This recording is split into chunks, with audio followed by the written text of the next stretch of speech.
Good morning, good afternoon, good evening, everybody. Thanks a lot for joining us. We're here. We're probably not that loud, but we're definitely live. And welcome to the channel, guys. We are here back live in a midweek. We've got a few little rewards to open. Fist bump to everyone on arrival that gets involved in the live chat as well. And yeah, make sure to drop the like buttons, guys. I've got two little rewards to open. We've got a little bit of a game week weekend of war stories to kind of go through, as well as maybe have a wee bit of a forecast ahead. Let's see what rewards we have. Having a wee look ahead to the final weekend that we've got, which we'll have a deadline show live on the channel, of course, on Friday. But with the final domestic weekend before the final international break of the season. And yeah, and then really from that point onward is when we're going to get a lot of the new normal actually implemented. So we're at a kind of calm before the storm almost kind of moment in, you know, the handover period that we're going through at the moment. So thanks to everyone that is joining us live. If you're watching this after we've been live, fist bump to yourself as well. Hit the like button if you laugh, you learn, you like something or whatever. Don't forget to like, share and retweet and all that good stuff, of course, and get into the comment section or the live chat. Let me know if you want anything this weekend and if you're happy with it, as well as, you know, like I'm talking about, this is the final weekend. Have you got your house in order? Have you got your ducks in a row? And I'm trying to get back into the channel, a stream in the kind of, I'm trying to do a stream at night time. I like a nighttime stream.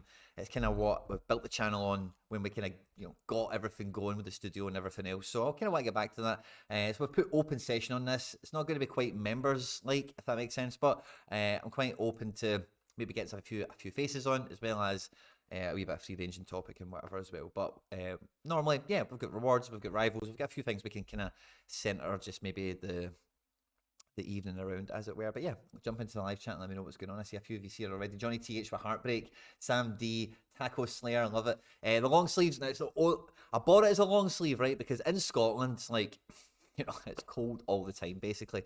And I was just getting ready for the stream, and it just kind of occurred to me, I could probably throw this over my jumper and it would look fine. And obviously, as we know, it was the 3 stripes. Was it 5 stripes? Sorry, 5 stripes.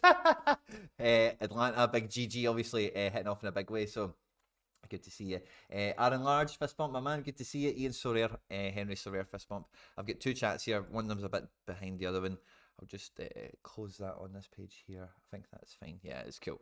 Good to see you all. Fist bump, thanks for joining us. And I say anyone who's watching this after we've been live, fist bump to yourself as well. And I look forward to catching you in the comment section. But the weekend, guys, I went into with a lot of hope that I thought all my teams were kind of fit and firing and ready to go. And like I say, there's war stories all over the place here. I've got good scores and so many like decent players that were somewhat predictable to go off. And there was a few headline acts in the weekend. Mikey Johnson, triple decisive, could you believe it, to drop in a 90. And Robbo didn't start against Man City, which was just absolutely knocked me for 10. But Backman was a bit of a handicap in this. And that's a bit of a theme of the weekend, you know, for me, was the goalkeepers. Big GG, quadruple decisive, hat-trick, and is that a penalty one? So 107 points for him. Debut for the club. Oh, you're thinking fantastic. It is just about, even though we picked probably, yeah, just about this, you know, could have, the captain option was never going to be your man, so probably the worst captain we could have picked, unfortunately, for the Scottish Messi, Ryan Gauld, but we just about squeaked a tier 5, even with this 4-man play here, so that's cool, and gives me a bit of confidence for Champion America going forward with this rig out, which is good fun. And yeah, we had another sniper. There's a few snipers that have just came out of the woods and just hit headshots on one player in every one of my teams. John McGinn with a red card against Tottenham, of course, the captain of the team. And when Werner comes off the bench to score, no less, it was in vain. Mandanda was actually holding his clean sheet like for a fair length of time against Lille, and it gave me a little bit of false hope that he could have maybe somewhat rescued the situation, but ultimately 86, 90 points away from a T5, you know, like it was McGinn just done it. And again, talking about snipers, Yavi Gallant. Now, I was so close to just playing tier. I actually was going to go against the forecast just because I thought Tierney just back from injury, and him and Gallant are both on loan, and when they were both fit, it was kind of 1 in, 1 out for both of them. Gallant started, and I was thankful that I went with the predictions, but as you can see, Gallant gets hooked at half-time. He's had an absolute mare of a game, and if you don't know, Tierney comes off the bench to get an assist in the comeback for Sociedad in the second half, so that is an absolute kick in the plums. Sorry I didn't get enough AA for me for this kind of game. I was expected maybe a Valencia 1-0 win, but I would have thought the big man would have got some points along the way. Sadly not. But of course, the headline act of this team was Big LG himself. Goretzka over Kimmich, 5 game weeks in a row now, and the big man done it in style. Sadly, we're still 75 points off a card here. We've basically got a DNP with Galan, and then within the Serie and Soria, 2 guys contributed 0 to, the team actually collecting enough points. We're 50 points off of the big threshold as well, considering the Galan thing. It's a sore one. But Mendes, 76, lovely little assist and a little bit of AA combo. And, we'll come maybe to talk about Sociedad, because this weekend is a huge situation for them. And I've also got a lot of their cards. So yeah, sadly, nothing out of capped 240 Super Rare, despite putting some heavy hitters in there, and despite the heavy hitters kind of delivering. Under 23, I had a bit of false hope in this as well. 15 points off of a T5. Andrade, huge AA. His team gets spanked. And between Santi Rod and Wirtz, they done their job in midfield. And Tani, again, in this season, dropping a 70-pointer, man. And then with that bonus, that multiplier we've got on top of him, it just makes it so much better. But in defence, we've been absolutely done over in this one. Elenic has just killed us on a 39-pointer.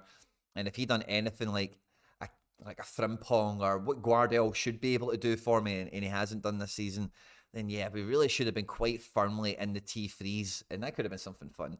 But sadly, it wasn't to be on that front. Champion Super Rare, of course, Girona went out in 1-2-0. We got the assist from Saganikov. We got the assist from Aliash Garcia. Both assists were incredible, by the way. Martin played a significant, minutes in the game and all the rest of it. But Kuto not starting. And guys, this might look like, even off the bench, 25, I suppose that's not great. The multiplier maybe takes something away from it. But Kuto set up Savio for a goal that was illegitimately ruled out. VAR intervened, and it was soft to say the least. And then 10, 15 minutes later, the big man, the wee man, is played kind of one-on-one with the keeper. He could cross it, but the shot is the thing to do. And he tries to go near post, and it just wasn't good enough, So BCM for Kuto, as well as having a genuine assist ruled out. 58 points off of a T5, but beyond that, once you get into that range of prizes, you're not that far off before you get into something a bit more fun like a T3. So close but no cigar. And again, Skorupski maybe had the kind of game I did hope he would have, maybe not quite as much 80. I would have hoped for 10 to 12 points in this one, but it wasn't going to be a high score in a 30. He could have lockboxed the clean sheet as well. I don't know what minute the match Inter Milan scored, but it definitely wasn't early in the match, let's put it like that. And then I'm picking up 2 cards. This is the second card. It's actually hopefully half decent. It is tier 3 All-Star. We're not quite as high in the ranking of the pool as I first hoped we would have been. And again, Matt Freeze was holding the clean sheet bonus for enough length of time. It gave me kind of false hope that he could have delivered a huge score for us. Malty Amundsen goes from strength to strength at left centre back. And this jersey number NYC collection I've got has got so many fun cards that are playing at the moment, which is great. Moutinho had the AA, but a 0-0 draw, no decisives to be grabbed. Captain LG delivering again in this league. And then the reward that I was I don't know if I was bummed out about it, but definitely deflated by. Big Dom Fitz. Again, man, this guy has turned up for FC Barcelona, and he has dropped basically an 89-pointer here. Not much multiplier. He's not been in the club very long, but 402 points we've collected. And, 24 points off of getting into T2 in money places isn't too bad, considering the goalkeeper and Moutinho haven't, Moutinho's did okay. He's not hurt us, but he's not delivered. And Freeze has definitely hurt us here, hasn't he? So we've got 2 cards to pick up as well. Thanks to all of you that are joining us. Channy, my man, good to see you. Packus Murphy, FF Finker, Sean Thorpe. First top 10 in All-Star Unlimited. Healing wins and in-season healing. Love that. FF Finker, that kind of the circle of life going on there. Sean John also killed me. I think Sean John, that was a sniper that I think took a lot of galleries out. I don't even actually know still. Please, you guys can help me out here. Why he missed the game? Will he play at the weekend? What's the script? Seemed to take up Kimmich's position as a deep line playmaker. Goretzka. The thing I love about Goretzka, right, and why I'm such a Goretzka fanboy, as it were, is for me, he is Rodri's really became the apex now for this role. But Goretzka, like in Bayern's peak when they were like winning the treble, winning the Champions League, when he kind of first came into the team, like he was kind of doing that, but in a big German way. And he was just unreal, man. And then there was that stage where he wasn't as buff as he is now. So he's quite famous now, relatively, for like muscling up since going to Bayern. But there was that stage where he first came from Schalke, and he'd got a bit bulkier, but he hadn't like really ripped up. And I just felt he covered the ground a lot better. But since he's really bulked up, he has kind of changed, and he's had to maybe adapt his game, and he's had some injuries here and there, whatever. He had that, but that he can do it all. He is all action, and if he gets like his AA is kind of always there, undeniably. It's just the assist. It's just the decisive count that's really let him down. Like, look at this in the last year: 4 goals, 7 assists. That's really what's going on here. The AA. Quite often 13.5, and for a Bayern midfielder, like if you actually look at it, 17, 22, 15, 35, these are defensive midfield positions. And like earlier this season, even if you scroll back further, 12, 8, 27 against Borussia Dortmund, like 2023, like this isn't, like he's got all 18 in a 3-1 loss against Mainz. He's always had AA round about there. It's just getting those decisives hasn't been as frequent as I would have liked, certainly. So that's what we've had run out for the weekend, and we've got 3 rewards to claim. We've also got some coins, so we'll get them wrapped in as well. Now, guys, if you haven't liked the stream already, I've not opened these rewards yet, so my RNG luck is yet to come in. There's a bunch of you here watching us live across, I think, 2 platforms. I think we're Twitch on YouTube tonight, so please do hit the like button and let Sorare know that you're enjoying the stuff here, and they'll send me better cards so we can celebrate them together. And yeah, all that good stuff in between. So this is a T5 from Champion America. I think the main silver line in this card is definitely going to give is it will be in season. If it's NYC, Seattle, or has any sort of fringe connection to Celtic, I'll be happy. Anything else is probably going to be a bit of a bummer. Anything in Champion America that can be used in the contender division, I would also entertain as just throwing it into the back of the club and seeing what time brings. But a tier 5 from Champion America. He is American and he is a striker for Seattle Sounders. It's Danny Masovsky. Wow. That feels good for a T5. Like, T5? T5? I suppose that's what's here. But this guy's, this guy has it.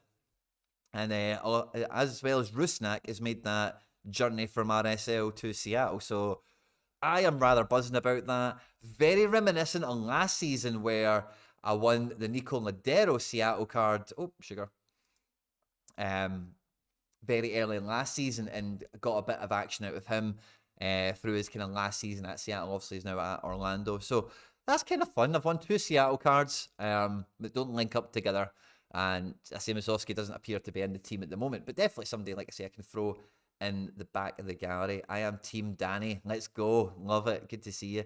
Laugh my ass off. Rascal Masaki just won his SR. Love to see that. Sean John has a slight knock. Doesn't seem serious. They are being precautionary. Red or dead. Love to see it. Ian McMillan, fist bump, is loving the Big Dom Fitz patter. But thanks to Big Dom Fitz, thanks to who else was in that team? Of course, it was Captain LG Goretzka in midfield. Malte Amundsen at the back. Matt Fries in goals. And who was the kicker midfielder? Was it Moutinho that was the extra man? But anyway, that team went out and they won this tier 3 rare from All-Star in a weekend game week. And he is English. He plays in midfield for Chelsea. Conor Gallagher. Oh, Karna Chukwuemeka. Oh, I don't know how I feel about that. Oh, Conor Gallagher, man. Oh, I don't love that. Karna Chukwuemeka. I know this guy's got a lot of hype. Oh, man. T3, bit of a kick in the stones. As his price went up or something recently, last 5 days, 30 quid. Not that I really judge cards on price, but he doesn't play. Why have I got him? Oh, Gallagher. Oh, I've been so happy with Conor Gallagher, man.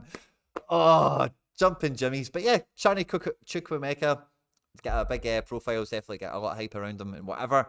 We'll see what happens. I'm in no way attached to this or really in any way motivated to keep a hold of it.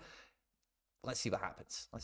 Let me know, guys, what you think. That feels like a L, doesn't it? That feels like, what's this song where they talk about that again? Having an L on your head. I can't remember. But yeah, Karni Chukwuemeka definitely nerfs the Masovsky T5, doesn't it? When I got that as a T5, I'm thinking, here we go, by the way. This could be this could be a screamer of a T3. This could have been something really exciting. I think if it was a Conor Gallagher, I'd have been wildly excited. But yeah, Danny Musovski, 28-year-old, bring it on. Just joining the Seattle Sounders, who are my home state team, as it were, you know, and one of the big ones in MLS in general. But yeah, so when this guy cracks in, I'm quite confident because, again, I think everyone doesn't fancy Jordan Morris as a centre forward. I think that's the job he's been playing. And Chukwuemeka we've looked at a little bit already, of course. But yeah, sadly, he did come on against Newcastle. And who did he come on for again? I think it was Sterling. So if Sterling continues to misfire, maybe Pochettino goes with the kid again. So his situation might be looking up. There we go, one for the house there, if anyone gets that. So yeah, good to see. Also as well, guys, I guess like part of the show tonight, as I say, I was planning on just having this as a bit of an open session. We could talk about everything and anything he's fancy thrown into here. But I have been out in the market a little bit. I've still been finessing the club, finessing the gallery into a position to take advantage of the new normal. And really since I think since the Saganikov kind of happened, once I got that in for Edward, which I spoke about on some stuff, but once I managed to trade him in, he picked up a bit of an injury, but the news I've seen is he's probably decent and ready to go for the weekend, but still like not a definite to start the match. With the international break coming up, it's a really big situation for Ukraine at the moment, and Saganikov and Dovbyk are like huge parts of the team, so they've got like a playoff against, I want to say it's Montenegro, but it might be Serbia to get to the Euros, whatever's in the summer. And obviously with everything that's going on in Ukraine and all that, it's like taking on like a big thing you can imagine, of course, for them as a country. So if Saganikov is like 50-50, I wouldn't be surprised this weekend, just if any of you have him. If he has less minutes, whether that means he starts, comes off at half-time, 60 minutes, or comes off the bench later on in the game, whatever it may be. Wouldn't be surprised, but, you know, listen out, because Girona are very forecastable, which is a great thing about them. But since we've picked him up, we've managed to go around and further strengthen my kind of Girona collection, which is good fun. I managed to get this three-headed trade done with Pavel as well, which was 3 one-offs, can you believe? So that really helps yield collection bonus, which was fun. And none of them are really playing at the moment, but maybe next season, maybe some of them play La Liga 2. And that's part of maybe because my Celtic Super Rares are really isolated in the new world, and that's maybe a natural bridge that my gallery might form as La Liga 2 with Celtic, with these like Girona dregs that maybe just don't hack it in La Liga beyond a season or two, or in the next generation. You know, some of them have left the team already, of course, like Romeo Roca, I think, is playing in the B team. Anyway, that's by the by. I've went out and strengthened with the rares as well. And do you know, when I picked up the Matt O'Reilly jersey number, so I've got the Matt O'Reilly jersey number from the first season that he has a Celtic card. At the same time, I think did I actually buy that myself? Am I the first owner on? No, I don't think I am. I think I bought it off the secondary market, and then like very quickly thereafter, the Hatate jersey number was on the secondary market, and this was like a week or two before collection bonus. Just pure coincidence, because I'd already done this with NYC, so I'd already had that week in a bug for a jersey number or a one-off if I can get my hands on it. I didn't get the Hatate, I missed it. But getting Hatate for 60 quid at the time I picked this one up, I was really, really chuffed with, because as he comes back in, he could be very important. Getting a champion edition card in, but because as you guys will probably know if you check out my Celtic collection, I got a lot of those champion edition cards at the time. I got a lot of the B-list guys that were easy for me to win on auction, like Bain, Ralston, Rogic, Forrest, Beaton. Abada I actually got from Hendo, friend of the channel, fist bump to him, but he was a heavy hitter that went for a lot of money at the time. James McCarthy, which also, because it's a first owner, special edition, and it's a jersey number, is a super OP card. This is the only positive thing James McCarthy's done in a Celtic shirt for me, is get this card, and he has huge points. So I'm making the last little bit of headway towards this, thanks to getting that McGregor in. I don't have any in the bottom row, but as you can see, I do have a significant number of them, and it does just keep me as numero uno on OG season rare Celtic, which is fun. So getting that card in, seeing it listed on the market, I had to kind of bite of that. I got the one of AJ, which helps the the season that the Tate card fills in for. And as you guys will know, we've seen it already in the game week results, but we got the Giakoumakis. Now, one of the special things about this is that there's not actually that many Celtic Giakoumakis cards. I think in the original season of Celtic, there is like 2 limiteds or something like that. but he didn't get any in the first season, similar to O'Reilly, who was a January signing. But it was the following season where they got cards. But Giakoumakis left in that January, as we know, for Atlanta. So he, again, didn't get actually many Celtic issues. But he is a very valuable MLS non-EU season card. No two ways about it.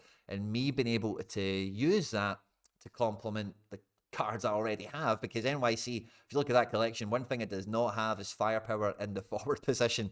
Then it was a huge box ticker. Easy one to get. Bosan Lawal's getting a lot of plaudits at Fleetwood. I could see him maybe playing in the SPFL next season. And again, if I've got a big enough multiplier on him, then as a defender card, that could be fun. Same with Siegrist.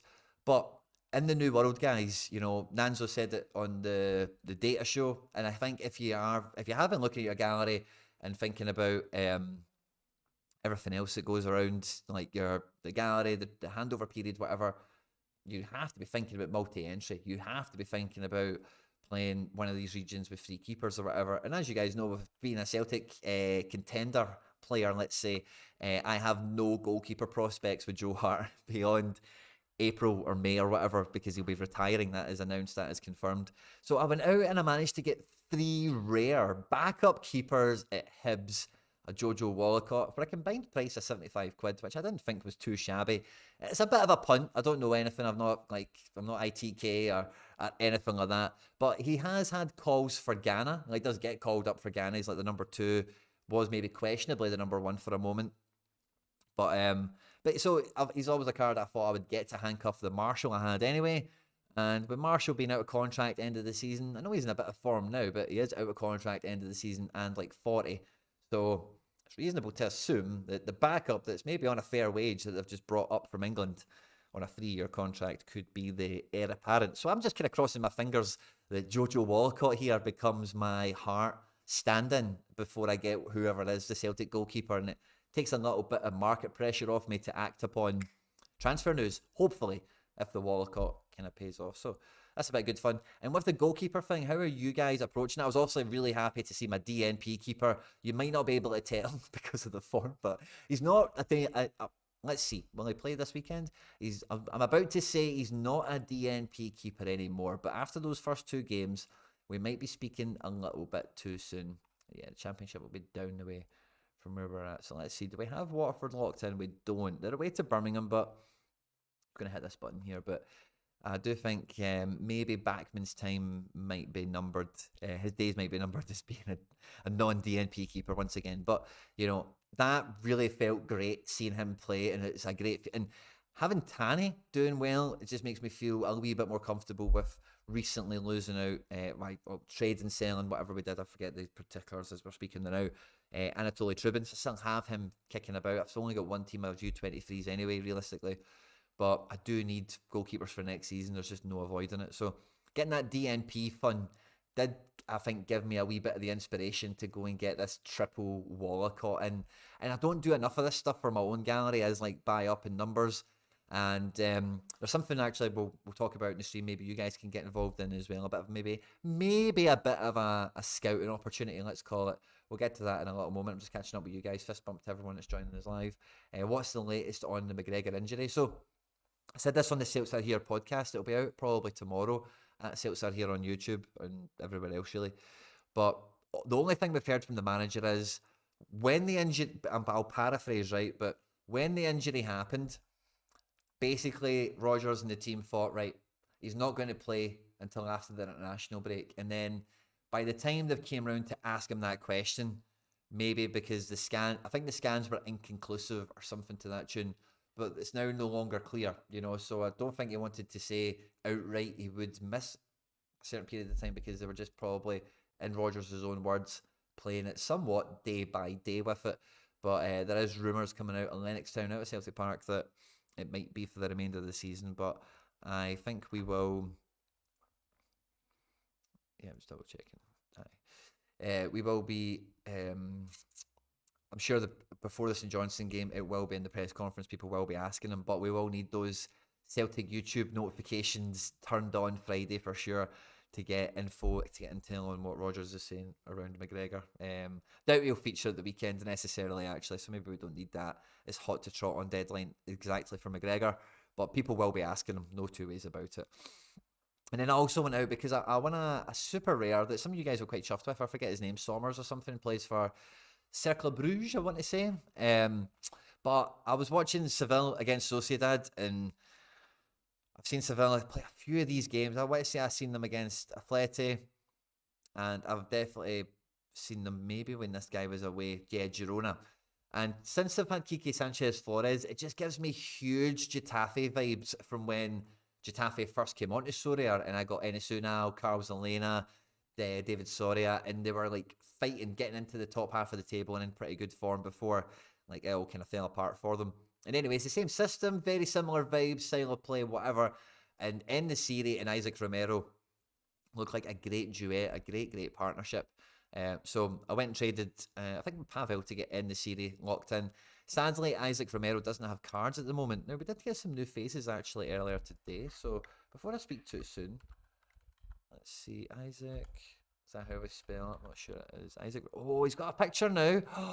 New faces. Isaac Romero is in the house, guys. Oh, that's a beauty, by the way. Love that. Have we got him favorited already? Yes, we do. Love that. Awesome. Well, there you go, guys. Wee bit of... There's a new face we should care about if you're a La Liga player.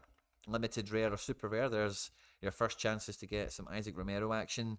You will be able to get all of these cards in before the weekend if you fancy their game, which I don't think is particularly great, but I definitely think it's a good one because I'm wanting to play him in the series. But anyway, and Romero is now available. He's probably the better one of the partnership because he is younger and a bit more up and coming kind of scene. But he is, like, this is his playing history. Like, he has only been on the scene for this time. You know, he's been playing Sevilla B or something. I don't know. He's been off the map because this is his playing history, as you can see. So a real unknown coming into this season, and he's just been delivering decisives in a front pair here. Within the series, been in and out with international call-ups and stuff, and a wee bit of injury with other players that they've seen, a wee bit of inconsistency in selection. With the previous manager, Mendizabala, I think his name was, something like that, guy took them to the final and they didn't win it, who Sanchez Flores replaced. So I've made a few nice kind of moves to reinforce rares. I think some of the pricing we can get rares at. Now, part of the problem that's maybe going on at the moment, and playoff win gets them another playoff, then it's the Euros, it's at Ukraine. Yeah, so that it's cup final season for them essentially as a national team. I wouldn't be surprised to see Backman head back to Austria in the summer. A few teams going to be needing goalkeepers. Ian, I kind of like quietly thought that when I won him, but it might have been Harry Trades, but someone told me he's like Matty Cash being Polish, if you get me. Like he's, or like Carter Vickers being American. Like he is like American or Austrian or whatever, but like they are mainly English, you know, like they're just you know, maybe got a parent access or grew up there for a few years in their childhood or something like that. So I'm not too sure on that in general. Like I made that dot connection as well, but I'm not sure how viable it is. But it could be quite easily, I suppose. But would he go to Austria when he's an English Championship keeper?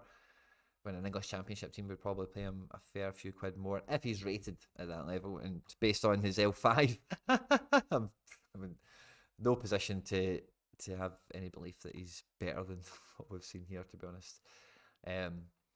But yeah, scouting opportunity was one thing I thought we could chat about on this one. Now, this was really weird, right? Because I seen on my timeline 2 pieces of news, and I'm not sure what order I actually seen them in, but I know what order I'm going to remember I seen them in, right? And that was number 1, that Providel is injured, and he's going to be out for like 5 or 6 weeks or something like that. He's going to be out for a proper period of time. And Providel, highly rated goalkeeper, up-and-coming guy, been very good overall for Lazio. Everyone loves him, could be the future of Italy if Donnarumma wasn't around, whatever. And as you can see, their form has been pretty honking, right? And he is a good keeper. And when you look at these games, like he's pulled out a 58 here and a 2-0 loss, 1-0 loss of 47, 3-0 loss of 31. There's nothing really to be that ashamed about.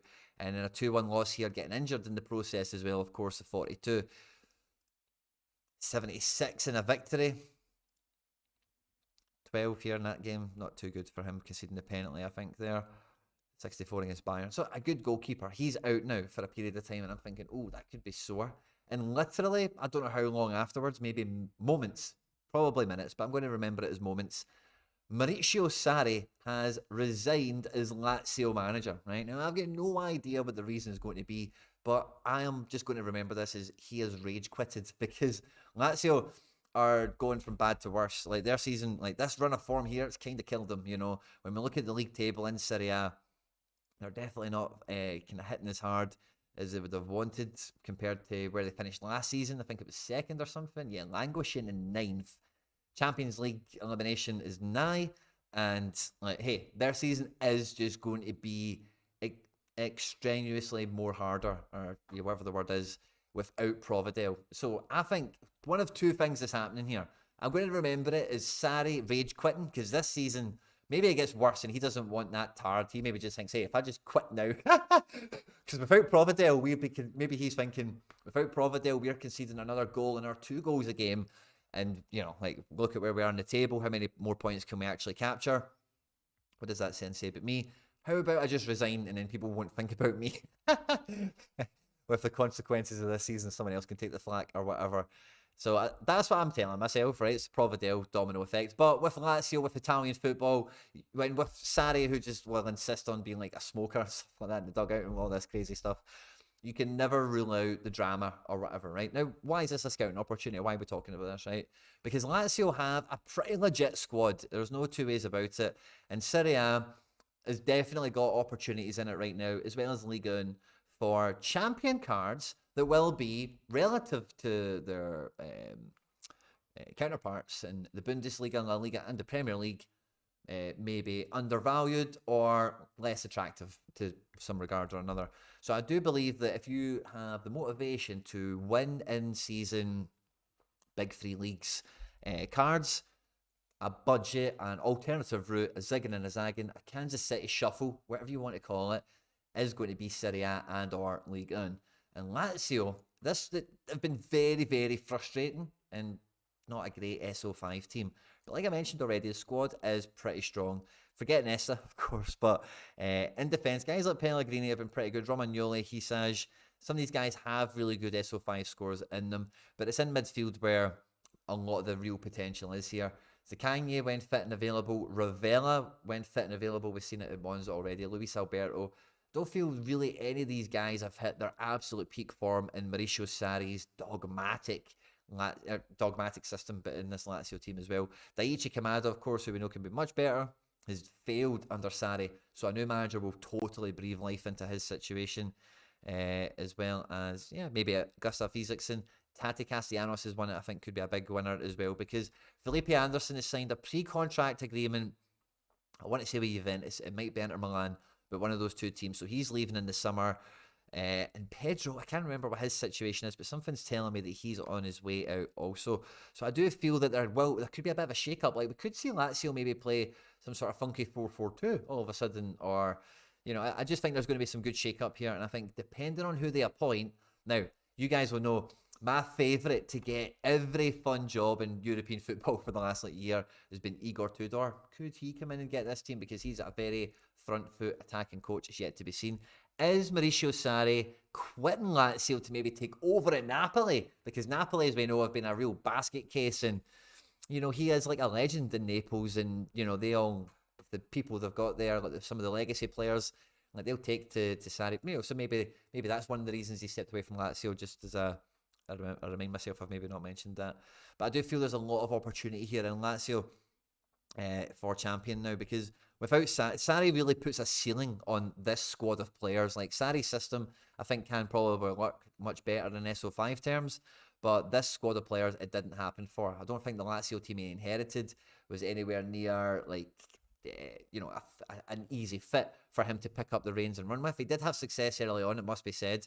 Cups and stuff like that, finishing second in the league, like we mentioned. Their highest victory and points and all the rest of it, other than Sven-Goran Eriksson, I think, since like the 80s, I've seen somewhere. So there was success there, don't get me wrong. But style of play-wise, Sarri has like moulded the team to be more and more Sarri.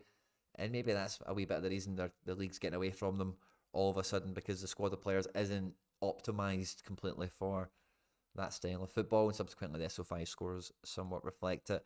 Very dogmatic in the substitutions as well, which does kill high AA players like Luis Alberto. Even if we look at him at the moment, we'll probably be able to see very quickly that his minutes are about to go up Like Sarri, how many 90 minutes do we see here? One.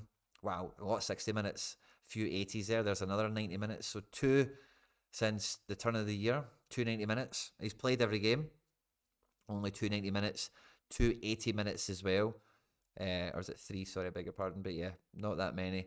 And then before that, before Christmas, when they're playing like all the time, as you can see, there's 190 minutes. There's a few concurrently, by the way. There's 3 on the bounce. That's surprising to see. There's a 4th, but as you can see, 56, 68, a few 90s there in a row. Fair enough. Yeah, I suppose there's a good run of them. Eating my words a little bit here with this stretch of form. But this is back in May, April, actually, as we see this now, when they are just going weekend to weekend, in fact. So that's kind of when we get back to this period where, yes, like this season, August. Yeah, end of June. No, that'll be that one. So this one here, August. So 90, 90, 90. We'd run in 90s, like we said, but then a lot of 60s and 50s, very dogmatic. And yeah, blah, blah, blah. You know what I'm saying. Very easy to see. And when the minutes do go up, these are the scores that we kind of get. So we may even get this now for Lazio, being weekend to weekend for Luis Alberto, because, like we say, he's going to get 90 minutes. He's going to be playing 1 game a week. So it's going to be very easy to see that his scores, that this should be the peak time of his season. If we look at 6 months, this will be a wee bit more than the season, I suspect. Just seeing some of the scores that are trapping back in here. September, no. Oh, Juventus. Is that the first game of the Champions League? It must have been because, yeah, okay. So just about. So some high scores right at the beginning of the season. But no, none of those hundreds that we see on maybe like the 1 year graph. Yeah, some of that form back there. 90s, 80s, 80s, 90s, 100. So, yeah, I think Lazio's a good one. It'll be really interesting to see what Sarri does, because he might actually influence the team as well. He came through the Austria Vienna Academy. I was talking about Backman. He lost his international spot, and they are a team that could be needing a goalkeeper. Nice. If Fructo goes back to Germany. Interesting. Yeah, fair enough. Stand connected. Happy to be. So yeah, I think Lazio, I was kind of looking at them and I thought we could have a wee chat about this on the stream, see what you guys think. Because I say, like, the squad, particularly in midfield, there is, like, look at this, so much more room for improvement in the style of play with whoever does come in. And SO5 wise, like, some of these are decent players, like, and some of them are better than decent, to be honest with you. Who's the backup goalkeeper? That's probably one of the first things to maybe look at. Normally a team that do have a good backup, but actually looking at this list here, 4 guys no card, Luigi Seppi, 32-year-old, and Christos Mandas, who appears to come off the bench in the last game, who is under 23 until 2026 as well, a Greek goalkeeper. And yeah, he got the 1 minute at the end of the Udinese game for this one. So he's the one to maybe watch out for at the moment. Price kind of cheap. You're going to get a couple of weeks out of him. But again, Lazio, you know, maybe they're undersold at the moment because the form's been bad. But again, it really depends on who the manager is going to be. Could be an instant bounce in the team. Could instantly have their change in form. As we've seen other side of Rome, Daniele De Rossi is taking them on from strength to strength. And, you know, could see, you know, a few fun outcomes from Lazio. I definitely would be keeping my eyes on them in the development there. Strong squad, good squad. Providel can get an injury discount over time as well if you can monitor that a bit closely. If you're building maybe just a bit of Serie A presence or something, even just think about him. Do too. By the way, I seen this guy play against Celtic in the Youth Champions League, so it's cool to see he's named here. That's fun. Got me excited there. Guy looks like a pro. Guy looks like a proper player. I wonder if there's anyone else who was Sana. There he is. He's mentioned it. This guy was quality. Getting this guy's card when it comes on. No two ways about it. So yeah. Let me know in the live chat what you are thinking, what you are up to. And yeah, we've managed to scoop a Danny Musovski as a T5 and a Karni Chukwuemeka. Now, I do have 2 teams, I think, lined out for the midweek. So I managed to get a 240 team with Guedes probably super subbing. We've got Malte Amundsen somewhat doing the victory lap after the weekend, taking the captain's armband here. Ladero is kind of forecasted to play, as is Savic. So it's 240. I think I went low target. So let's just get something for this team, I think, is the objective. But I've managed to, and we don't do this at FC Barcelona often, but this midweek I thought, why the heck not? McGinn is going to be suspended for 3 Premier League games, so it's 0-0 from the first leg. They're at home. You've got to think this is a big performance from John McGinn. Frimpong at home at Qarabag, Wirtz captain. They've got it all to do against Qarabag, 2 each from the first game as well. Away goals don't count. And Memphis, again, similar to Guedes, is likely off the bench in this game, but you know, regardless, I'm asking for decisive, whether he's getting 10 minutes or 60 minutes or whatever, not a 90-minute player. So I'm on the wrong end of that deal in this game week. I don't have any other options. This split Champions League game week that they've done for this round has really screwed my gallery, to be honest with you. Like, I've just not had any joy. If I've got outfielders, I've got no goalkeeper. I mean, I've got goalkeepers, I'm missing something, you know. In this case, it's a striker this week, so fun and games. So we went with one super rare. I think it probably doesn't hold me back in a game week like this, and it's maybe a good decision to play that team, and it's normally something I would talk myself out of and maybe make a suboptimal decision by playing a rare card over McGinn and then playing in rare and not having as good an outcome as I would have by going with the one super. Otherwise, we've just got some training lineups out. So I think we should have something on today. Yeah, we've got Amundsen at 10 o'clock, and then otherwise it's Wednesday, Thursday for these guys, and then we run into the weekend, which, as I mentioned at the tip of the live stream, guys, is the final game week of kind of the old ways and stuff like that. Final one before the international break. Also, Sean John away to NYC is on to play this game. I've done some lineups and stuff like that. I've done a few wee subtle takes of preliminary efforts on my cards, which has been good fun. I love doing this on Sorare Data, especially at this time of year when all the regions are on and you do have access to all sorts of combinations and possibilities of teams, goalkeepers, captains, guys at home, guys with really good fixtures, under 23s. And I've tried to build a lot of this region first. I know you can't really tell that on this here, but we're getting some lineup. So that's rated an 81. Now, we actually played this team in All-Star like a week ago or something, and I think we won. I mean, maybe, I can't remember what we won now, but we won something, I think, halfway okay. Some of these other teams are rated pretty decent as well. So we'll see how some of these shake out. But I went with the regions first. I tried to play it that way with the likes of Champion, Europe and America and under 23s before picking the All-Star. And with super rare, like McGregor's injured most likely for this game, and Martin in this system, I'm not sure he's going to get into the final third often enough to really peak out a bit.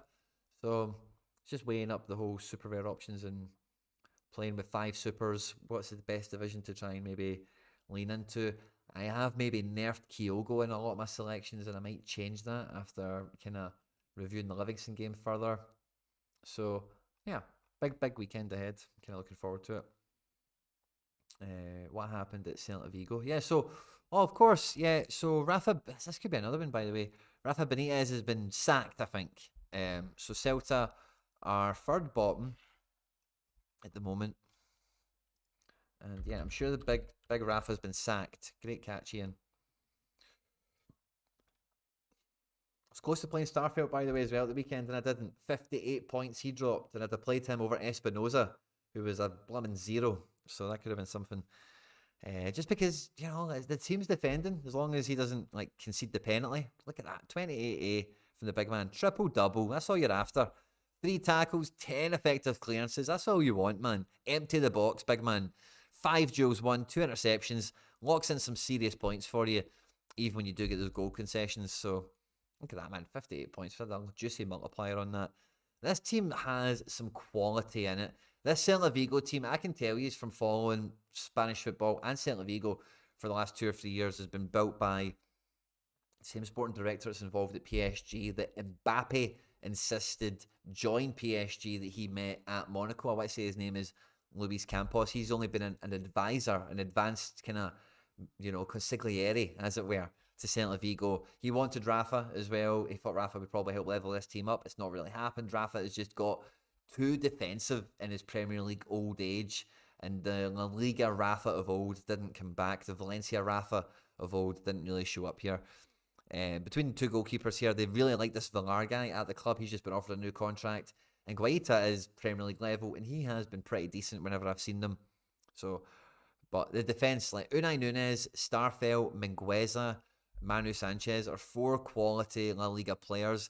Add in there Joseph Aidu, who's injured, is another one. So there's like really good defenders here. It's just how you shape it into a back 4 is the awkward thing, because Mingueza, you know, like ideally that's like a back 3. It's a really nice back 3. Nunes, Starfelt, and Mingueza. Manu Sanchez can be a left wing back, but it's not really a right wing back here. So maybe Manquillo, in fact, but it's not really panned out that way so far. Obviously, Mr. Rafa Benitez. And in midfield, again, a lot of promise and a lot of talent in this team, and it's just not really clicked. A lot of injuries in this team, but Fran Beltran It's a player I'm a big fan of. Not a great SO5 player, truth be told. But again, in a different manager and a different system, that could change, because in the last manager, Kudet, can't really say his name, I forget how you say it. He was much better, you know, back in these days where he could actually get a decisive when he played with Brais Mendes or with Gabri Vega and some of these guys where Celta Vigo could actually score some goals. He could get you a better score, but nowadays he's, you know, under Rafa anyway, he's just been absolutely crap. So he might be somewhat okay, you know, but I'm not saying he's great. De La Torre, Jailson, nice guys here. And in attack, Ego Aspas, Evergreen at 36, Big Jorgen Larson, Jonathan Bamba, Duvicus as well, and Carlos Perez, formerly of Barcelona. Really good options here. Miguel Rodriguez here comes through the academy, he's had some minutes, but again, a lot of really good goal scorers here that if this team can be manipulated into the right shape, maybe sell a guy or two here or there and round off the edges in the summer, like, very quickly Celta Vigo could be a formidable team, like in La Liga again. I know they're really struggling at the moment, but a very well-built team that's been mismanaged or ill-managed. I'm not too sure what the correct way of saying that would be, but yeah. Fourth bottom, I beg your pardon, and they are 2 points off of it, so it is dire. Cadiz, Granada, Almeria. I suppose Cadiz have got a bit of hope of maybe catching them, but Celta Vigo really need to get themselves up and away from this section of the division with some of the players that they've got. They got big money for... They got good... I can't remember what the money they got for Brais, and I think they've done okay with that. But the money with Gabri Vega, it just has not been used well whatsoever. So, yeah, some interesting Champion Europe developments here that we've caught earlier today. Rafa Benitez out at Celta Vigo, as well as Mauricio Sarri out at Lazio. So some potentially... Ristic is good, but keeps getting injured, says Daniel Lopez. I've not really seen enough of Ristic to be able to comment, but if you say that, I'm totally with you. And Ristic, he does get played, so I can believe it, you know. So yeah, he could be one to add to the list. Where's Celta Vigo? Yeah, Ristic. Is he a defender or a mid? Yeah, he's a defender card. Currently injured at the moment. And he's 28. I'm surprised by that. I thought he'd have been a bit younger. And yeah, where's he tried to play? Is it left back? The thing is, this left back was Javi Galan, who went to Atletico Madrid. Also couldn't cut it quite at that level and is now at Sociedad. So big shoes to fill. I think Manu Sanchez is the man for left back, to be honest with you. But this guy has got minutes, has played, and has pushed Manu Sanchez out of the team at times in the season. So yeah, he's a good player. No doubt about it. Wasn't sure if he was a righty or a lefty.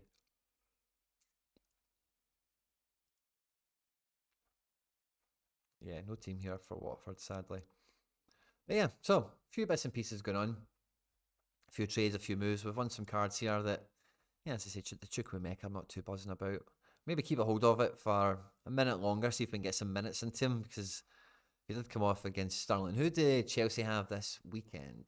Can we look at the weekend on this yet? Oh, we can. Nice. I don't think I've actually built anything on this. Delete all. Let's have a wee peek, a wee nosy into the game week, into the weekend. I think he was sacked. I'm struggling to see how they turn it around. Need old Aspas back ASAP. Yeah, he autocorrect. They do. Aspas is like the talisman, isn't he? Oh no, I've done... What was I going to check there? Sorry. I was going to check Chukwuemeka. Let's just have a peek at that. So let's see. He's under 23, isn't he? So let's just have a wee peek at under 23s. Would he fit into a team maybe? In an ideal scenario, if he was getting minutes. He might not even be under 23, by the way. Oh, I don't think he is. I don't think he is. Champion. Oh. Champion rare. Midfielders. Carney. Or maybe, Chelsea are maybe playing FA Cup, in fact. That was a bad shortcut I tried to take. Jesus Christ. Let's just type in Chelsea. Screen's jumping all over on me here. Fixtures. March the 16th. Arsenal. Yeah, this weekend. It's weird why I wasn't coming up there. Maybe it's a wee glitch.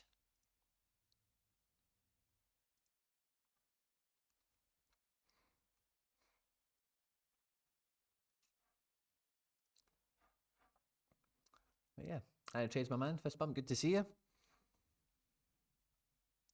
Good to see you. Good to see you. So yeah, probably keep in the Musovski. That's a fun one just to watch develop. And yeah, big Fitzy. Let's have a look at him on the old data. Do I have the results page here still? Yeah, so Moutinho was in that team. It's nice. I wonder how many rewards in Moutinho's won me. I love checking the roll of honour. Some of my players. Hendo sent me a great one of his Xander Clark. So, he's won me 2 cards, no thresholds. Great. Way worse than I thought. Moutinho, that's a big letdown. Goretzka, who is a reward himself, has not been in the club for 2 minutes. And I think that's his debut, actually. Maybe his first appearance maybe the second, in fact, for FC Barcelona. And first as captain, undoubtedly. And big Fitzy, big Dom Fitz. Yeah, he's won 2 cards now. The Voss last week. But he's had big scores. I think Celtic cards have held him back in previous game weeks. That's cool. What about Amundsen? How's he been doing at FC Barcelona? He's been picking up some freshies in the past. That's cool. No cards. So yeah, that tier 3, that Chukwuemeka that they won doesn't really enhance them, I suppose. It was the T5 that was a bit more exciting. So that was the Champ America guys, wasn't it? Yeah, so Forsberg's first card, Chakimakis on debut. Gold adds this to the roll of honour. Musovski Fitz, nice. So he's contributed to some fun ones, man. Fitz, as I say, he's not been in the club long. Gold won him. So that's brilliant. And yeah, he's not won some stuff in Alwells, Aniolos, and whatnots. Giacomakis as well. I wonder what he's been up to, because he's a guy that's been hard to play. Yeah, so he's had a few owners. What was it was Yaman. I think Mickey Yaman. Yeah, I bought this guy. Was it Max HG? No. I thought it was Mickey Yaman. Might not have been Yaman. It might have been somebody else, but I got somebody from Max HG. I thought it was maybe Forsberg. Who did I get Forsberg from? First rewards from him. Could have swore it was Yaman, not Aspect. That's weird. I could have swore. Maybe that is. Maybe he's changed his name. No. I don't know. I'm spooked. I'm spooked. It's cancelled for FA Cup. Ah, nice. It said 12 a.m. Fair enough. Yeah, that makes sense. I was thinking, that's weird. There's definitely something going on there. That makes much more sense. Thanks, guys, for the catch. So yeah, I don't think any of these guys. Oh, maybe Sean John. Sean John's an ever present. Have any of these guys really been enhanced? There's the Musovski, Anderson Lopez, Rafi Guerrero in game week 306, a long time ago. Joe Willis, game week 290. Could have had a Joe Willis this whole time. That's funny, isn't it? A big head, probably. Or, no, it's not, in fact. I think I remember that. Did anyone keep him for any significantly for time? I don't think so. He's been passed about quite a bit, isn't he? I'd like to see cards maybe. Where's this Rafi Guerrero? 10 of. Where is he at? Yeah, it's been passed about a bit. Card rewards, eh? They end up in all sorts of places. So, last weekend, I don't think really much glory was added to the club, to the cause in that regard. So I think for this weekend, that's definitely something we want to be shooting down, we want to be aiming for. Because after this, it's going to be an international break. It's going to be barren. It's going to be nothing on for a couple of weeks, which is just going to be an absolute nightmare. Let's make it the wee notification from Sorare that the rewards are out, which is all good fun. If any of you guys caught the Challenger and the Champion videos that I brought. Sorry, I've seen something else here. It kind of distracted me for a moment. Nice, no problem. And yeah, I think we're there, guys. Sorted.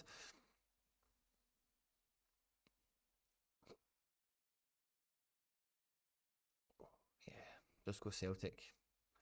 I think that's the draft I had, was Leon Dyson Maeda, who's finding his best form, is living his best life. Celtic Park at home. Captain LG. Did I build that team? Oh, that half strength indicators. Yeah, 76.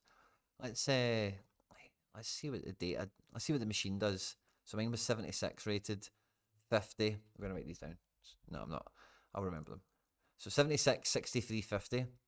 76, 63, 62, 50. 73. 76. Ah, fuck, I've messed up. Who cares? Who cares? We'll have the fun together. We'll do it all. We'll do it all together, guys.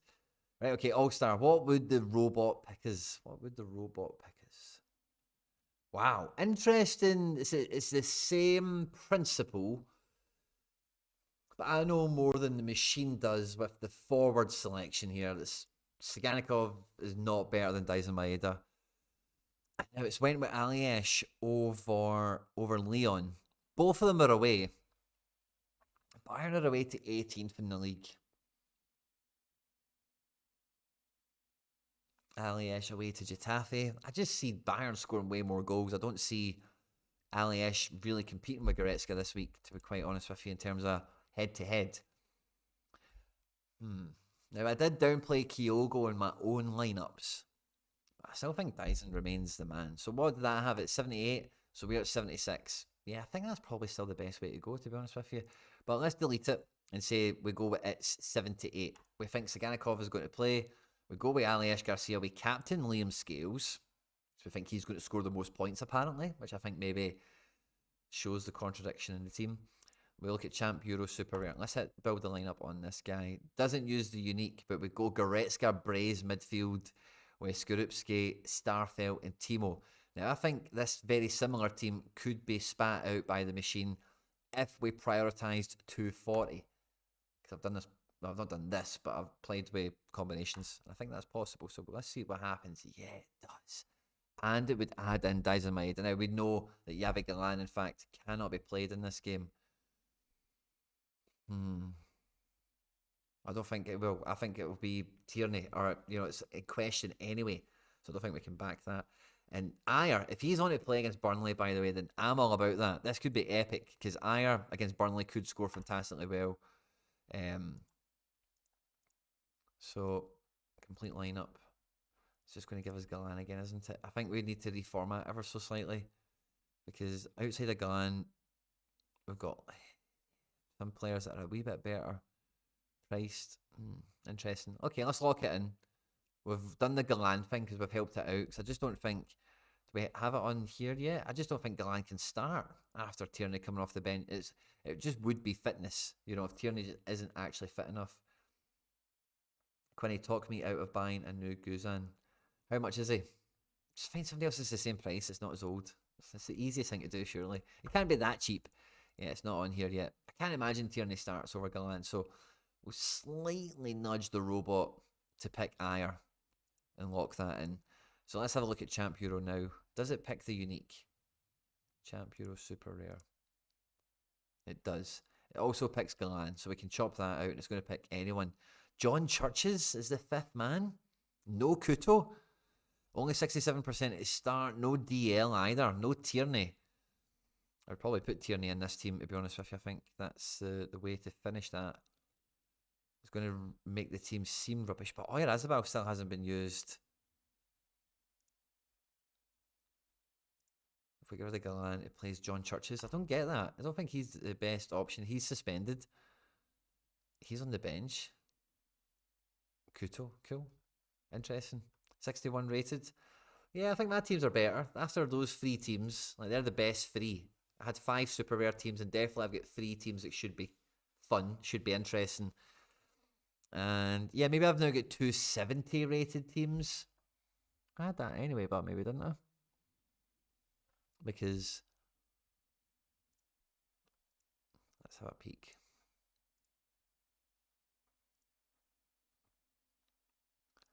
I think Goretzka clearly just outscores him, so I don't think that's a problem. And I don't think Saganikov can be played. I think it has to be Maeda. So that says 76 for me. And I say Goretzka is definitely the most 100 capable guy there, so captain. Sorry, robot, need to teach you the tricks, but that's what's going on. Now, do I prioritise super... Oh, I wanted to check the probability, in fact, on... Let's just delete that entirely. What's the best probability I've got of the upper threshold if I build this first? 20%. Scales, Ayer, Braze. Wow. And Heart. That may not be a bad shout, by the way. Braze, I'd maybe feel... Let's lock that in. That could be fun. 83 rated. Let's go to All-Star. We've got some huge players not used. Aliesh and Goretzka could feature in this. McGregor's injured. I'll need to inform you. Yeah. Sakanikov is injured. Kyogo, Taylor, Skorupski. Wow, man, that could be good. 72 rated also. The other team was rated 82. That's a gangbuster. 83, I beg your pardon. Double centre back, creative midfielder, striker. Checking in from halftime, watching Arsenal Barca. Fist bump, good to see you. Let me know how the games are going. Kind of missing them a wee bit tonight. I just wanted to do a stream. I just had that itch. I wanted to do a stream and go off, guys. You know, just do this kind of stuff with you. So let's see, what would it spit out for team number 3? It's going to try and use Galan again. I don't mind Saganikov being used in team 3, but we have Werner, we have Oyarzabal. I don't think it's essential. So yeah, can we slide John Churches again, man? It really does fancy him to do well. McGinn is suspended. Stuani's on the bench. Come on, machine. And it goes to Kuto rather than Oyarzabal. I think.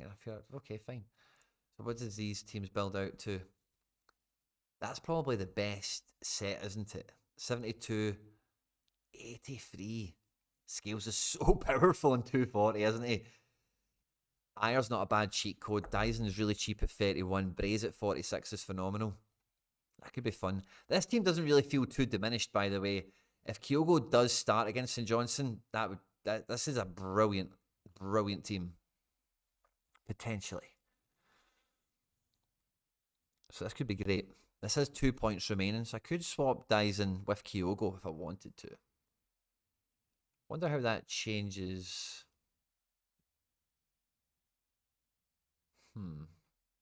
It's funny seeing Scales in 240. Porter playing well. I'm a bit nervous as an Arsenal fan. Can imagine. It's 1-0 down, man. Arsenal, the best thing, man, can you win the Champions League is really the question. And then if it is, you could win the league, man, after last year, maybe to get the league could be a really memorable kind of catapult moment for this generation of Arsenal.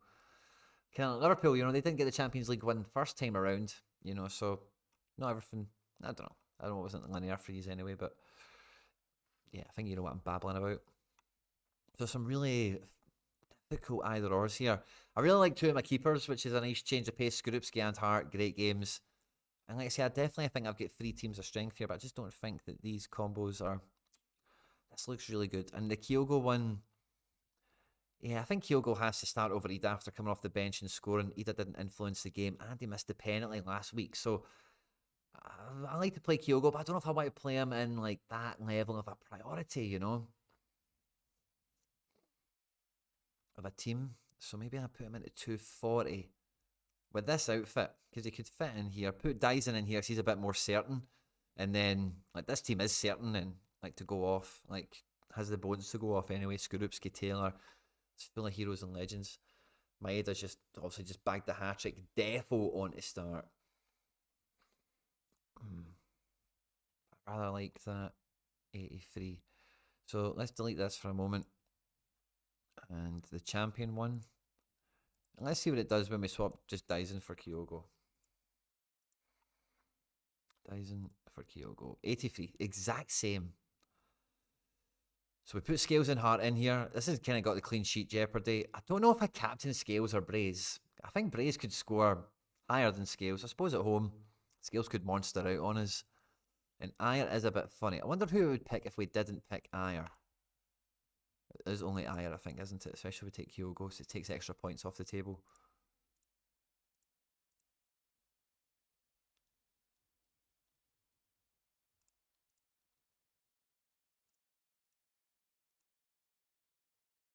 Jonathan Larson is in the frame. Barenashea. Yeah, I think I might do it that way around. I think I would take the Kyogo in here. It's 19% chance of that, so I don't mind running for that. This will probably be the last time that I chase this target down. After the international break, I'm probably just going to go to the 320 here on in from that point onwards. But a lot of averages need to pay in for me. I think if I get it in once, I can at least go, well, you know, it probably is the equivalent to the amount of 320s I would have had. And then I can be satisfied. So this team is probably strong enough, probably the only team strong enough I've really listed. One of the few that could bring it in. All starting, it seems, with Ayer. I really want to see a Brentford prediction. I have checked already. It is only Burnley that comes up, but Ayer could be... Oh, sugar. Yeah, it's a bit more fun on this at the moment, isn't it? So we see this alongside it. Ayer could be brilliant in this division at 31, because Burnley, you know, he's just been playing some really hard teams at Brentford. That could be a game where he does well, I would think, I would hope. Oh, that was the other thing I was going to check as well, is Wolves, but they've not got a team yet. I wonder if Santi Bueno could be on to play, because he could be a very similar option. And against Bournemouth, well, Bournemouth aren't going to score 3 for me. So, yeah, we could lock Kyogo in there. And then we could go to All-Star, and it's going to give us Dyson out in this team, along with yeah, Aliesh and 72 rated. Let's delete it again. What did it have the first time? So if we fancy Saganikov in the team, it's 72.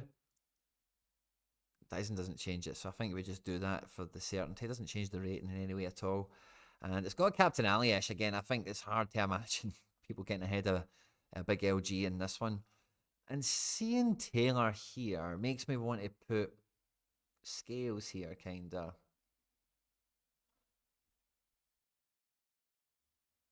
But we won't. Save lineup. So that's a 72. I think that's stronger than 72, to be quite honest with you. I don't think this realises how good Maeda's going to be. I think that's a really good team, by the way. I think we've maybe nailed this. Right, so let's see. What does it give us for Champ? So is Champ the next team we build? Is it maybe 270? Because Martin, let's see what it would give us for 270. Galan isn't playing. Roca is shaky. McGinn is suspended. Fine, okay. Sakanikov is shaky. Can we shake him out? John Churches again. Stuani. Kuto. Fine. Yeah, we still haven't used in the series, which is fine. We still have our goalkeeper. We still haven't used Oyarzabal, which is fine. We've got Werner in this against Fulham, which could be cool. I don't know if he's definitely on to start. Everyone seems to think he is because he scores from the bench. Do we have anyone else kind of floating about? No, not really. Those are the main kind of runners and riders. Yeah, Kuto is maybe more likely to start this game than Saganikov. They are the kind of either or, if you've seen the way that Girona shaped up the other day. Which gives me a reason to pause. And Seville against Celta. Now, I don't really know how to read this for in the series, because maybe they're going to be more chances because they'll be less defensive. They'll feel like they're off the leash. Without Rafa, and that might play into Sevilla's hands, especially at home. So that could be good for him, in fact.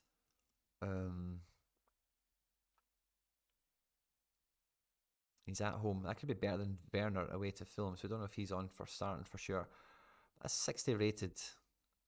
Starfelt captain. Away. Yeah, so that's a difficult one now as well. Like I'm talking about, it's in the defensive aspect. Like how do they set up? I think he is one of the leaders. But I do have David Lopez here, who's probably going to have a great game for Girona, AA wise, clean sheet or not. So I think I would probably, wow, it really diminishes the team. Really diminishes the team. Interesting. Right, let's start that again. So I kind of, yeah, Galan isn't playing. Roca isn't playing. McGinn is suspended. Saganikov is shaky. We're not starting John Churches against Girona. Stuani's on the bench. Kuto. Right, okay. Again, Kuto, shaky. Let's change that. Werner in the series. And it's in the series versus Starfelt, which I don't mind, really, but I do kind of. David Lopez, 58. It brings the team down to when he gets included. Oyarzabal. See, why does that bring it down so much? Hope Cadiz, that should be the way to go, shouldn't it? Is Starfelt the best defender? It's probably Kuto. This is probably driving you mad, I'm sorry, but this is the last time I'll do it. We're going to take Galan out. Who is the best defender? Starfelt away at Sevilla. I'm not holding my breath on that. John Churches at home at Girona. He could get a decisive very easily, but David Lopez definitely starts, definitely does well. It might be Tierney. It might be Tierney.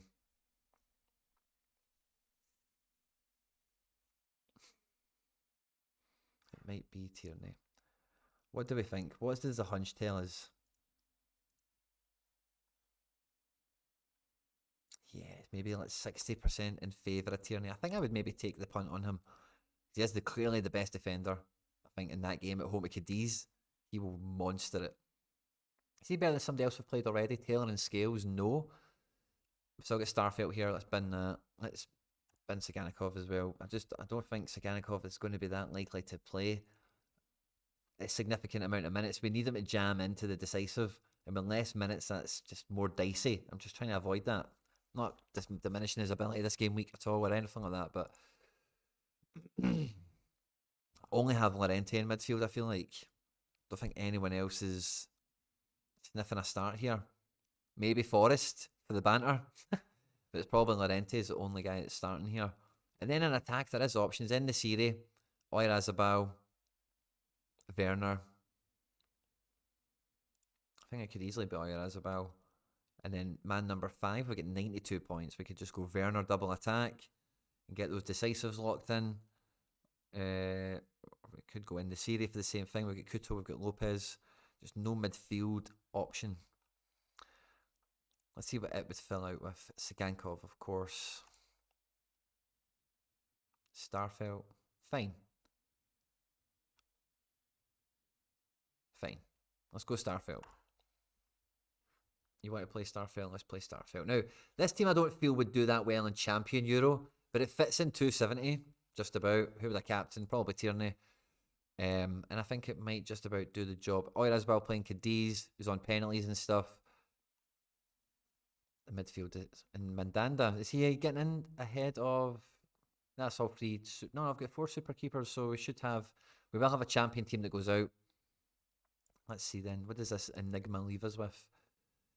Sagankov can play in this game, no problem. Ah, yes, this is the problem. We've got Girona versus Getafe. So I'm going to go to 270 and just alter that so that it is Sorare that's in here. Sagankov, we don't want. He's shooting at him. Starfelt, Galan. Nope, we don't want Galan. Timo. Do we maybe try that? Yeah. Timo and Oyarzabal. That's a fantasy football front line, for sure. Llorente, the all-action midfielder. Tierney is the defender, bombing on. And then let's see, what does the machine spit out here? We get Mandanda. We don't want Galan, of course. We don't want John Churches. We've got Starfelt. McGinn is suspended. Sorare data. Come on, man. In the Serie. I don't mind playing Sagankov in this one. Yeah. And even David Lopez, actually. I don't even mind just putting David Lopez in this one to round it out as a Girona play. That's fine by me. Actually, I don't mind that. And then that leaves me with a wee 220 rig out. Which, let's see, we'll just select the rare keeper. Which is probably going to be Vasilj, I think, because of the price of him. And then we'll hit filters, super rare, apply. And no, I don't think I need to hit filters, do I? Just need to hit complete lineup. Galan won't be playing. Stuvani. McGinn won't be playing. Complete lineup. It's going to do the same thing, isn't it? Stupid. McGinn, Roca, I don't think these guys are playing. Illich, don't think he's playing. Rainier is on the bench against Lazio. Galan is on the bench against Cadiz. We can get Starfelt. Romeo is probably not going to be playing in this one. Rainier and Larson. Larson could come off the bench. Barena Shea. Oh, we've got the Mecha, don't we? Yeah, the Mecha could come off the bench. In the Serie. We've got in the Serie. Oh yeah, we're probably going to get in the Serie and blooming Starfelt again, but aren't we? Wanpe isn't going to play. Espinoza. I don't know if he's playing or not. I don't think he is.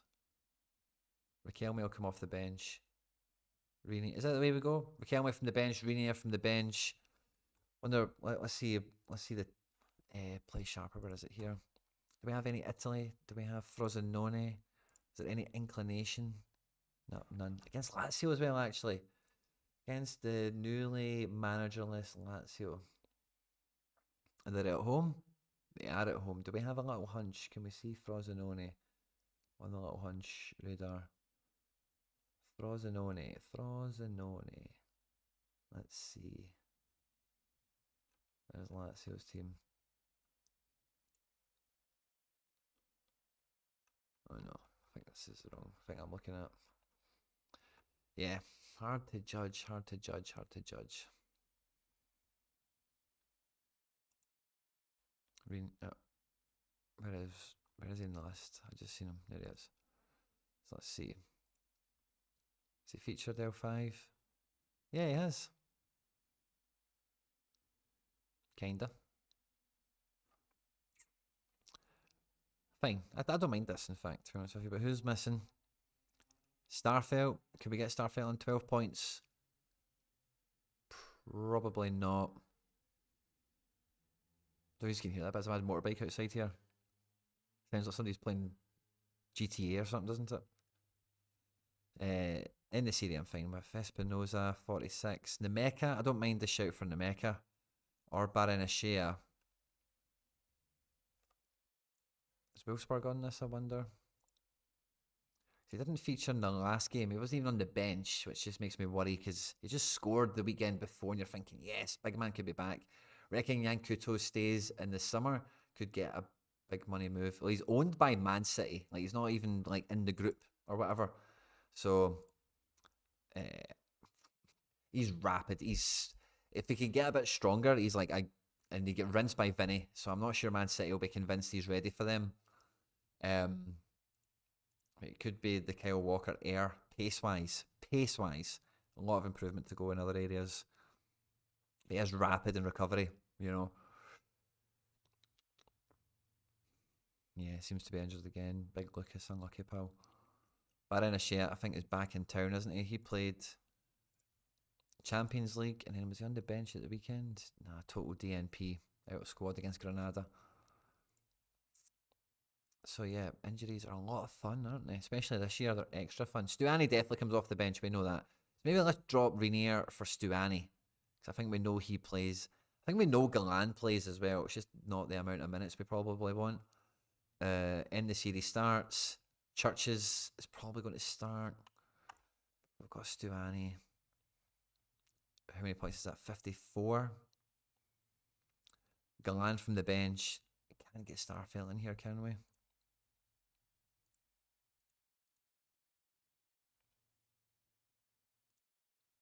38 points thereafter. Who would that pick? Wanpei. Who can he play?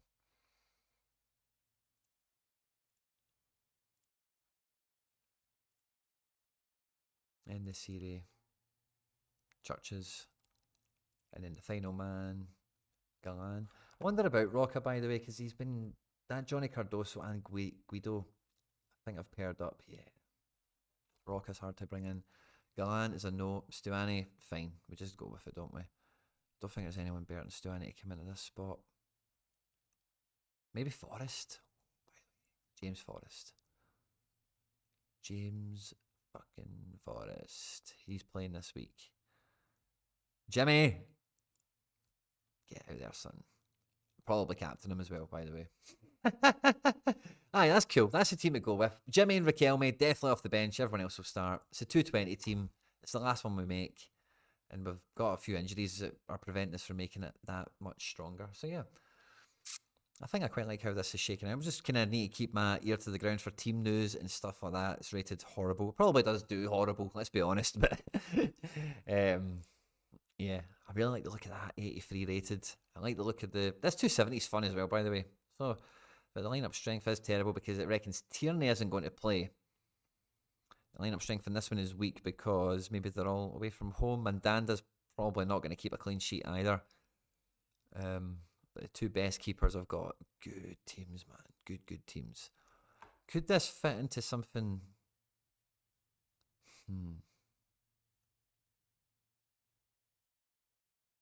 Like 270. So what's that rated? 73. Delete it. 270. Delete it. Suggest a lineup. Should pick the same team. It has. Same team fits. Sorry. Boom. Yeah, that's the play. Double cap. Double cap for me. My team squeezes in there. Lovely, man. Look at that. Double cap. One for money, one for cards. That's a great play, isn't it? I'm in love with that. I'm in love with that play that we've just pulled off. I'm in love with that. It's a great play. So where do we prioritise thereafter? Is it Champ Euro Rare? I think it probably is. We could probably have just left that build there. You guys aren't giving me too much in the chat, which means hopefully you're just having a good time listening to me and watching me kind of sweat over this. I'm only going to spend another 5-10 minutes on it. And then I'm going to lovies and leavies for the night, guys. I'm hoping to do this a bit more regularly, hopefully a bit more productive. I say I tried to get some scouting topics on. So we did Lazio, we did some stuff, so I'll try and bring some headlines, some news, some stuff to chew over. Maybe we can do a bit more back and forth on it. Maeda will be in Luke Robinson's back pocket. By the way, I thought you were going to say Maeda will be Luke Skywalker at the weekend. Like, the Force is going to be with Dyson Maeda. He's just going to be, like I say, he's just going to be sensing the Force. He's going to know where the ball is. He's going to know where to be. Dyson's going to drop a score, unlike you've seen before on SO5. Hear me now. It's just going to happen. I can feel it. So what would we prioritise? Would it be All-Star? Probably not. It probably would remain Champ Euro because we've got that unique to fill the midfield void, because the midfield void is very light after those first two teams. Starfelt can be a good defender.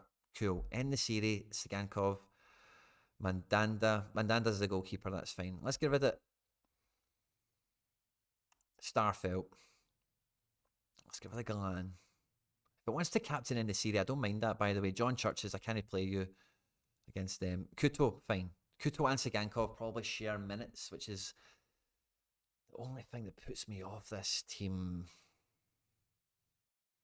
And what is this? This is champion. So we're getting to use the unique. I think Kuto is PK enough. I think Kuto starts this game in that right mid position. I don't think Sagankov plays.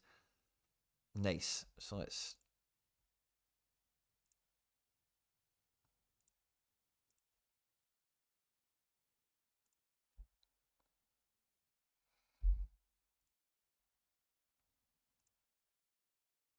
There we go. Right, let's lock that in. I think that's a strong team. Double striker, peaky defender, unique in midfield, and a very good AA-based goalkeeper. I think we wanted Tierney in this, didn't we, actually? Yeah, I think we do take Tierney in this. Makes it 54 on paper, but I think it makes it better in reality. In the series. Yeah, I like that build. I think that's gotten better. I know it's rated 54 because of Tierney, but... yeah, I quite like that. I think the only option for the next team of strength could be All-Star, by the way. But let's see what's left. Who does it throw at? It is the likes of Galan. McGregor isn't playing. McGinn isn't playing. Roca won't play. Galan won't play. Maybe doesn't play. These are the guys like Saganikov, Dicey, Duani on the bench. Oh, yeah, that's the battle. There we go. So this is like the best team left over. Now, playing a super rare keeper in 220 doesn't sit well with me. But this team... can't really be used anywhere else to good effect. Can't go into champion because we've used that. We're maxing out the caps.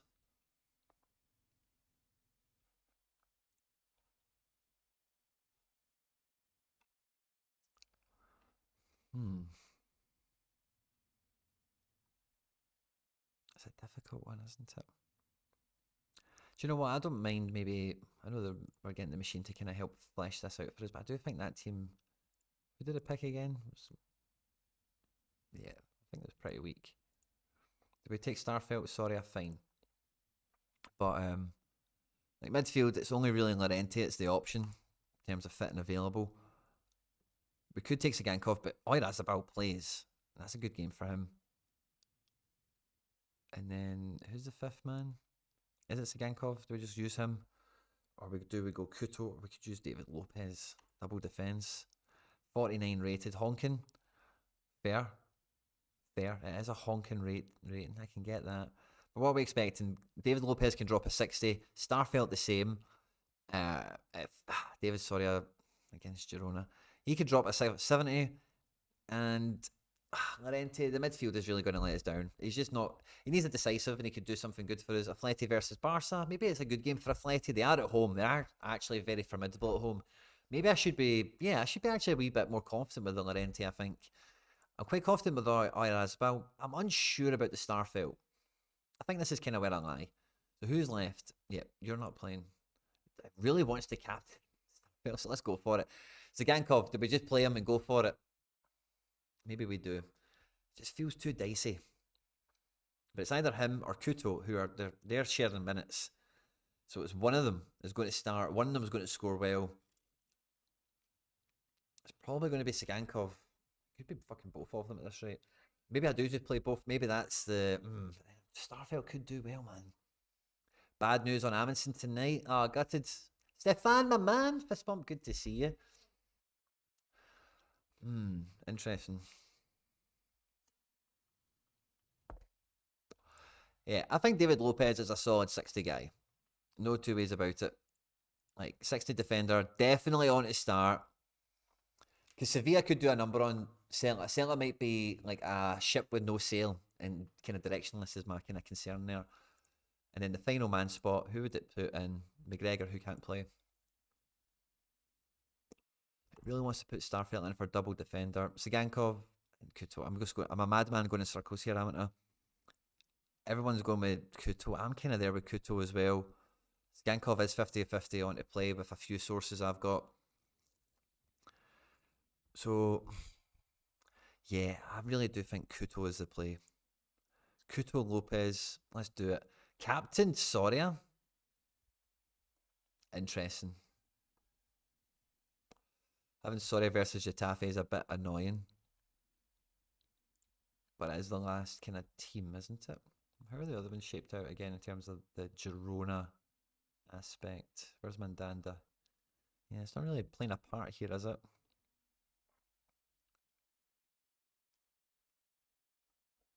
$54 rated. Could we build a better team in All-Star then? Is that maybe what that is? Maybe that what my gut is telling me here?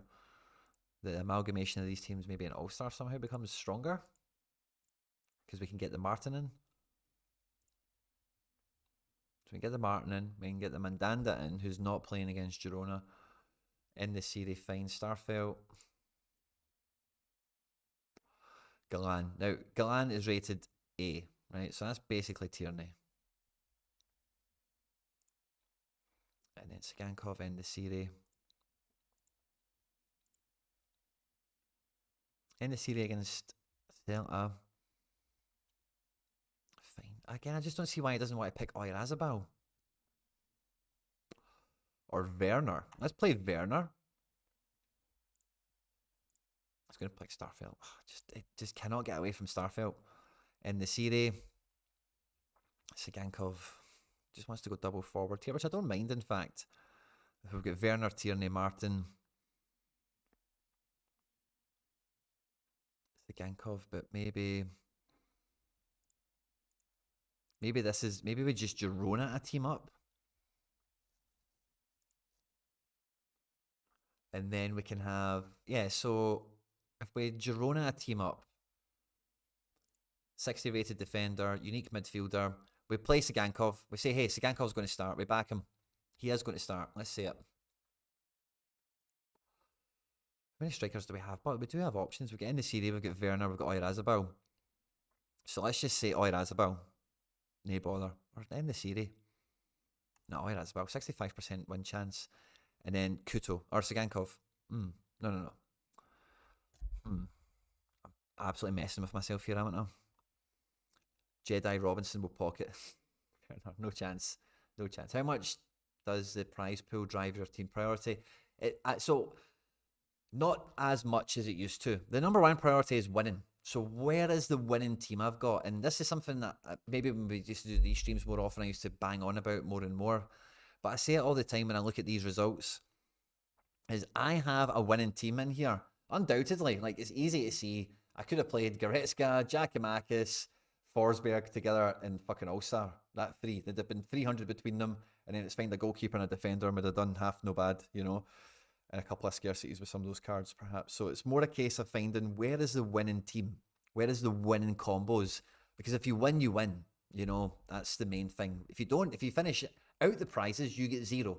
So it's always getting the most more than zeros we can. And it's just why this final spot perplexed. Werner's probably the most nailed on. Yeah, Werner, Martin, Lopez. Nailed all over the bat here. Yeah, I like that.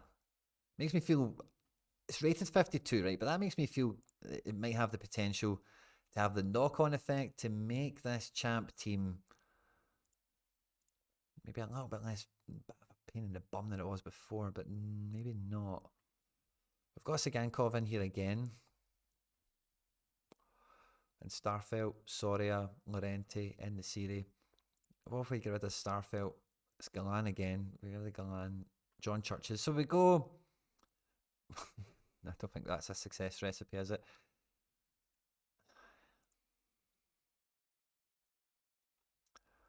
Yeah, it's so hard.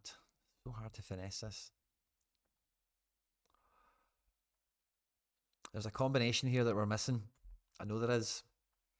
Where these teams get optimized perfectly. I can't quite work out what it is. I think that feels pretty good. I'm happy he's going to score a 60. I'm happy Martin can do something similar with AA, and if we lockbox him with a decisive, yeehaw. Is Werner on to start? Maybe I'm a wee bit dubious about that in particular, so I'm kind of assuming that based on the... Let's see if I've got the prediction in here. And it's hard to predict. I was surprised to see Werner not play some of the sections he didn't play over the last 2 weeks or so. He's 80% on. Love that. Yeah. Makes me feel way better about that team. So yeah, Ayer's still a question mark. And do we have many points to play with? We could... Yeah, we do. We could swap Taylor and Scales and we can make adjustments around the Ayer situation. I think that doesn't really impact this too much. But yeah, David Lopez definitely plays. Martin definitely plays. These are all nailed. So that's fine. That feels rocking to me now. I feel way better about that. The 52 rating, I'm not letting that pay me any mind, to be honest with you. I am tempted to slide Tierney in here, but just because of the peak, he could probably give, like, yeah, he's more of an all-star type guy, I think. He's a bit more...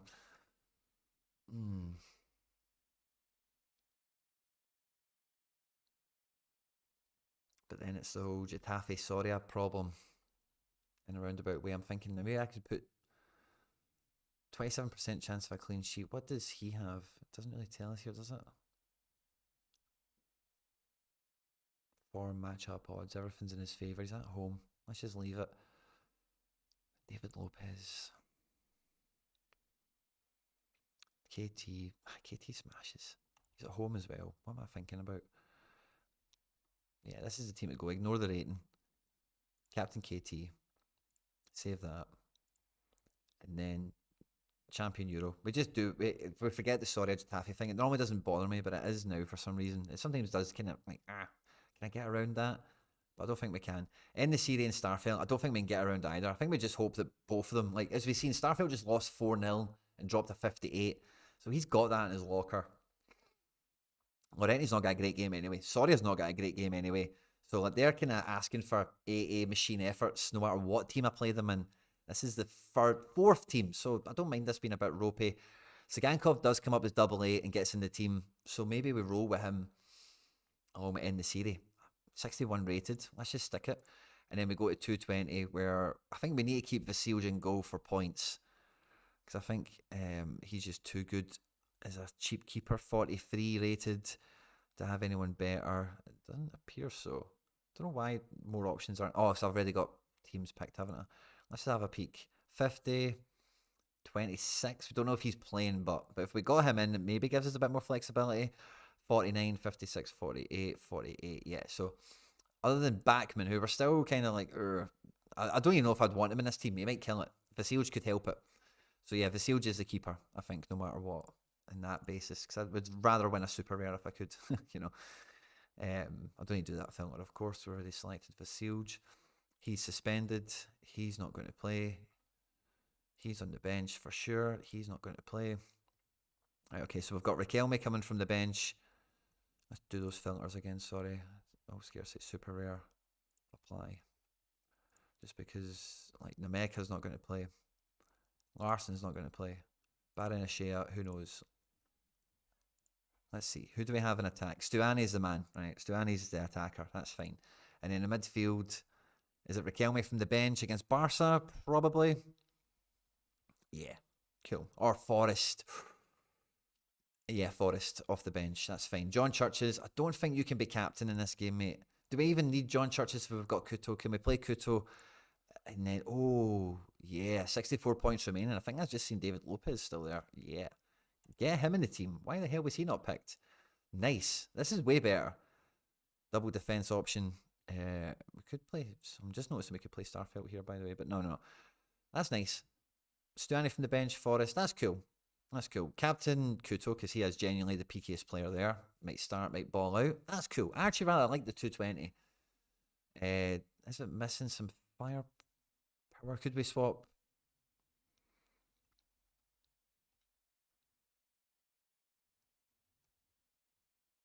Just thinking if we put. Oh, yeah. I think that might be what to do. Let's delete that. Let's take Sagankov out of this team. And play David Lopez in this one. Double centre back. We know they're going to start. And we play in the series captain. Boom. And just here, guys are playing each other all over the shop, but they're all definitely starting. And that's the basis of that team. In terms of captain, yeah, I suppose in the series, double decisive is probably the peakiest. But I think single decisive, who cares? Lock that in. And then we go back to 220, right? And this might be sneaky powerful. Right, so we get Vasilj in. Change the filter. Guys, I think we've done some good work. Now, after we've done this, we just need to keep our ear to the ground on team news and such. Complete lineup. Right, so let's get rid of Stuani. We want Sagankov. There we go. Romeo. Nope, we want Forrest. So let's just put Forrest in midfield. So I don't think it's going to pick him. Right, cool. Let's get rid of Galan and Wanpei. And then let's hit pick. 92 points we've got here. We get John Churches, which I think we're fine with. But we don't want Galan. We've got Stuani. Now, do we need Stuani in the extra spot? So let's see. 47 points. We could play Galan, because Galan will get minutes. We've got Kuto unused. So Kuto comes into this team. No two ways about it. This is that the play then. So we play John Churches. Let's drop John Churches for a second and slide Kuto in there. And then hit at that. So once Galan, let's forget that. So let's see. Galan, Churches, Stuani. I think I'll probably go Stuani. Yeah, Stuani. I don't know. John Churches could get like a goal line clearance or something jammy like that. But again, this is quite a Girona team. Galan from the bench. People think 100% to start. Maybe it's a hedge. Yeah, maybe we hedge it rather than play the Stuani. Because they both could feature, and they both did feature in Sagankov, and Kuto kind of embodies that in this team anyway. I don't know if it just throws too many variables into the team for success.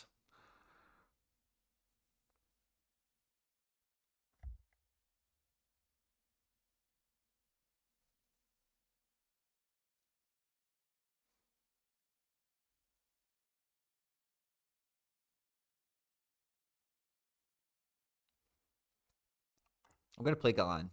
He keeps, yeah, I'm going to put Galan in this for now. And thinking about edging it across to 220. I do think that's a poor move economically. You know, I don't think I get the most out of. Yeah, way happier with this set of lineups. Like that Champion Euro, I know it's not got much of a chance, but the chance it has, I'm happy with. And the 240 and 270, I think the strength there is nice. And the IR move we can make is not a problem. It will have a repercussion maybe somewhere else, but it will be minimal. Team 3 is fine and can be easily. Yeah, I'm quite happy with all that, guys. But yeah, I think that'll be pretty much. That'll be us for the night, guys. Thanks for everyone that's tuned in and joined us, and I will catch you on the next one. Take care. Bye-bye.